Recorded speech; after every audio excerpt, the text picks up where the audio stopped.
और देखिए, यूक्रेन को अमेरिका और यूरोपीय देशों से घातक मिसाइलों का गिफ्ट मिल सकता है और इस गिफ्ट की खबर ने पुतिन की टेंशन बढ़ा दी है। अब रूस ने सीधे अमेरिका को धमकी दी है। पुतिन ने जवाब देने की वार्निंग दी है।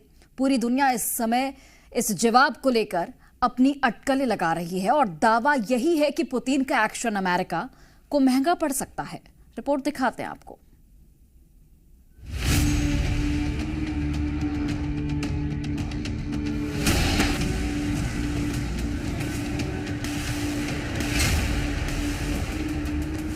अमेरिका की इसी मिसाइल के खिलाफ पुतिन ने बाइडेन को धमकी दे दी।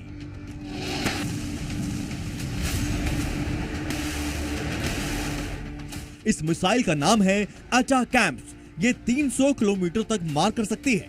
अभी यूक्रेन के पास इस मिसाइल का शॉर्ट वर्जन है, लेकिन दावा है कि जल्द ही अमेरिका और दूसरे पश्चिमी देश उसे लॉन्ग रेंज वाली मिसाइलें भी दे सकते हैं।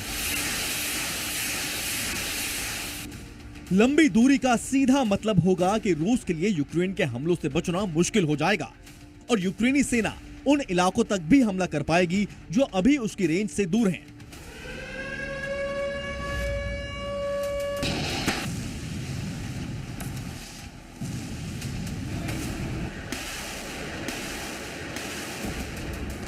हाल में यूक्रेन ने अमेरिका से मिली लंबी दूरी की अटैकैम्स मिसाइलों से रूस के कब्जे वाले इलाकों पर कहर बरपाया है। क्रीमिया में लंबी दूरी की मिसाइलों से हमला करके यूक्रेन ने एक रूसी एयरबेस को निशाना बनाया।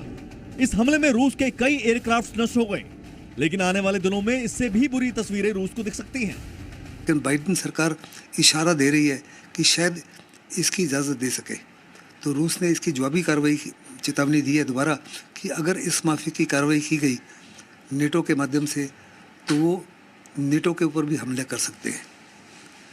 मैंने जैसे कहा, इस माफी की चेतावनी आज से पहले कई बार दे चुका है, लेकिन कहने में और चेतावनी देने में और उसके ऊपर कार्रवाई करने में जबरदस्त जमीन आसमान का फर्क है। पुतिन की तरफ से जारी बयान में कहा गया है कि लंबी दूरी की मिसाइलों का मतलब होगा कि अमेरिका और यूरोप सीधे सीधे युद्ध में शामिल हैं और फिर मॉस्को की तरफ से इसका जवाब मिल सकता है। लेकिन पुतिन ने यह नहीं बताया कि रूस का जवाब क्या कोई हमला होगा, यानी आने वाले दिनों में तीसरे विश्व युद्ध की शुरुआत रूस और अमेरिका के बीच भी हो सकती है।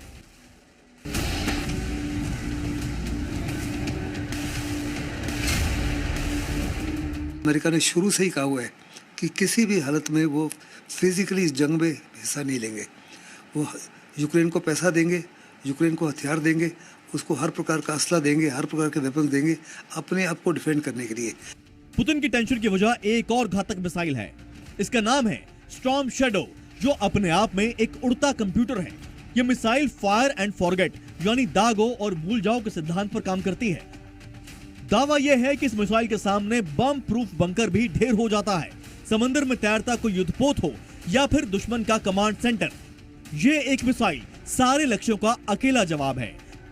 जब यह अपने टारगेट की तरफ बढ़ती है तो उसे कंट्रोल रूम से कोई मदद नहीं चाहिए। ये खुद ही दुश्मन के एयर डिफेंस से बचते हुए अपना लक्ष्य ढूंढ लेती है। आसमान में ऊंचाई पर जाकर अपने कैमरों से टारगेट की पहचान करके अचूक हमला करती है और अटैकैम्स मिसाइलों के साथ मिलकर ये रूस में लंबी दूरी तक जाकर अपने लक्ष्य को पहचान करके उसे तबाह कर सकती है। ब्यूरो रिपोर्ट, जी मीडिया।